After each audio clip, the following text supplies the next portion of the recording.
Bien, mesdames, messieurs, bonjour.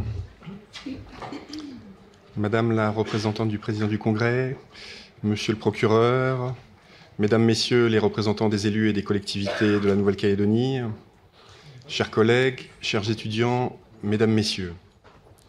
C'est un honneur, je dirais même plus, c'est un devoir pour l'université d'organiser ce type d'événement. Les violences intrafamiliales sont un fléau pour la Nouvelle-Calédonie, mais au-delà.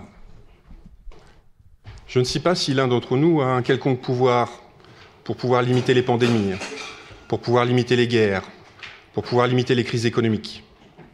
Mais chacun d'entre nous, nous avons le pouvoir de rendre notre monde meilleur.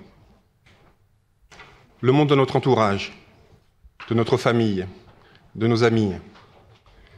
La famille est la cellule première, la cellule primordiale, celle au sein de laquelle on va s'épanouir, celle au sein de laquelle on doit se sentir protégé, soutenu. Une cellule au sein de laquelle doit régner la solidarité, l'entraide. Chaque papa, chaque maman doit aider son enfant, doit l'aider à se développer, à s'éduquer, à comprendre le monde qui l'entoure. Chaque conjoint, chaque conjointe doit être un appui, doit être un soutien. Et malheureusement, dans notre société, ce n'est pas toujours le cas. Comment avoir une société meilleure? Comment être épanoui si lorsque l'on rentre chez soi, on est victime de violence? On peut avoir honte, on peut être frustré. Lorsqu'on est victime de violence dans sa famille, quels actes pouvons-nous agir au sein de la société? Ce sont des actes mauvais forcément, car si là où on doit être protégé, on est victime, comment pouvons-nous être bons en dehors? Pour moi, pour nous, c'est une priorité. Pour l'université, bien entendu, l'éducation est une priorité. Ouvrir les esprits, permettre à nos jeunes non seulement d'acquérir un emploi, mais de comprendre le monde dans lequel ils vivent, c'est la priorité de l'Université de la Nouvelle-Calédonie. Pour former un monde meilleur, pour former une société unie, solidaire, que toutes les diversités soient respectées. C'est le chantier de l'Université de la Nouvelle-Calédonie. Mais ce chantier des violences intrafamiliales, nous devons tous le traiter, à notre niveau. Si nous avons une façon d'agir pour que le monde soit meilleur, c'est bien au sein de notre famille, de nos amis. Soyons présents, écoutons-les, respectons-les, acceptons les diversités. C'est un honneur et c'est donc un devoir de vous accueillir ici ce matin. Lorsqu'on est victime de violence, je vous l'ai dit, on peut se sentir coupable. Donc je sais que, je ne vais pas prendre la parole très longuement, je sais que ce matin vous allez avoir différentes tables rondes, des tables rondes justement sur l'écoute, et puis des tables rondes sur la façon dont la justice peut réagir par rapport à ces violences. C'est un sujet premier pour notre société. Et réellement, la Nouvelle-Calédonie est un pays en construction. La violence y est partout présente. Sur les routes, on l'a vu dans nos familles.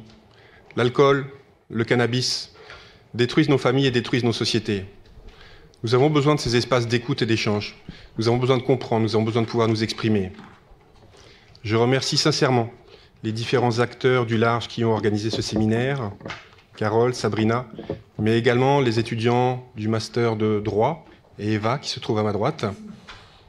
Merci pour cette organisation. Je sais que quand on organise un événement, je l'organise de temps en temps en tant que vice-président de l'université.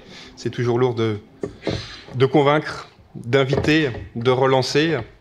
Mais je suis certain que cette matinée sera un réel succès et que des conclusions pourront en ressortir.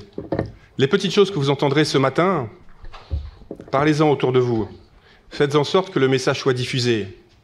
Petit à petit, pierre après pierre, nous construirons la société calédonienne. Une société où chacun a sa place, où toutes les diversités sont respectées et où les violences seront bannies. Madame Malfar, si vous souhaitez prendre la parole. Vraiment, je vous souhaite une bonne matinée d'échange.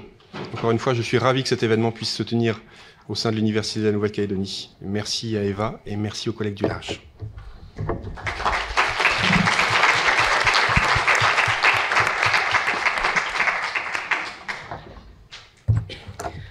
Bonjour à tous. Pour ceux qui ne me connaissent pas, je suis Madame Malfar Paouga. Je suis vice-présidente du Congrès. Je suis aussi élue à la province Sud. C'était une obligation, c'était pour moi une nécessité d'être présente aujourd'hui et que des élus viennent à ce séminaire. Tout d'abord, je voudrais quand même saluer monsieur le procureur, monsieur le directeur de l'université, ainsi que vous, mesdames et messieurs. Je voudrais sincèrement remercier l'université d'avoir organisé avec la gendarmerie qui participe à ce séminaire, d'organiser cette rencontre. Je souhaite effectivement, en tant qu'élu, avoir la remontée de la société civile. Nous avons, nous les élus, nous votons des textes au Congrès, mais pour beaucoup, des fois, on n'est pas, comment dirais-je, à même d'avoir la réalité du terrain, bien qu'on essaie d'avancer sur ces violences faites aux femmes, enfin, intrafamiliales, pardon, excusez-moi. Ce que je voudrais dire aussi, je suis présidente de la SEMAGLO. Nous avons, et je suis dans le conseil d'administration du FSH et de la SIC. Pourquoi je vous parle de ça? Parce qu'on a essayé, justement, avec ces violences, de mettre en place des appartements relais. C'est un début. C'est que 6 appartements. C'est rien, 6 appartements. Mais là, aujourd'hui, les 2 autres bailleurs, on essaie de les convaincre pour pouvoir, justement, mettre à disposition des appartements relais sur l'ensemble du territoire. Donc, je ne vais pas m'éterniser. C'est simplement vous dire que je suis fière de voir cette jeunesse calédonienne parce qu'aujourd'hui, ce sont des jeunes calédoniens de l'université qui portent ce relais. On dit toujours qu'en politique, on oublie de former les jeunes et aujourd'hui, je suis contente et heureuse de voir qu'il y a le relais qui est en train de se passer. Et j'espère que ça ne va pas s'arrêter là, que ce séminaire, c'est que le début. Et vous remercier à tous d'être présents et sachez qu'au niveau politique, je sais qu'on est souvent tapé, on nous tape dessus comme quoi on ne fait pas assez notre travail d'élu, mais si je suis là aujourd'hui, c'est justement pour représenter le Congrès et la province Sud et dire qu'on sera vraiment à l'écoute de ce qui va être dit aujourd'hui et encore remercier l'université parce que c'est vraiment des séminaires qui sont d'une grande importance. Et merci mesdames et merci aussi aux professeurs que j'ai oublié de citer. Parce que sans l'aide des professeurs, je sais qu'ils se sont très impliqués dans ce séminaire et les remercier par rapport au travail qui a été fait. Donc merci à tous.